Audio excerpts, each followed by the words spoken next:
મારા માટે આઝાદી એટલે કે સમયની બચત તથા પૈસાની બચત. મારું નામ અમિત પરમાર છે. હું જોબ એકચ્યુઅલી પ્રાઇવેટ લિમિટેડ કંપનીમાં જોબ કરું છું.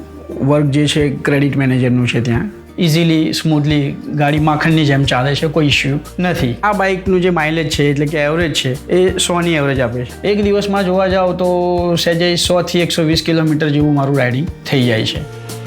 એટલે પૈસાની બચત જોવા જાઓ તો હું જે 100 રૂપિયામાં બાઇક ફેરવતો હતો પહેલાં 45 કિલોમીટર, એ હું અત્યારે 100 રૂપિયામાં 100 કિલોમીટર ફેરવી શકું છું. જે બચત થાય છે મારી 1500થી 1700ની, એમાં હું એવું વિચારું છું કે મારા વાઈફ માટે એક સ્કૂટી પરચેસ કરું અને જેનું EMI જે 1500-1700 આવે છે એ આ બચતમાંથી યુઝ કરું, જેના માટે મારા ખિસ્સામાંથી એક્સ્ટ્રા મની સ્પેન્ડ ના કરવી પડે.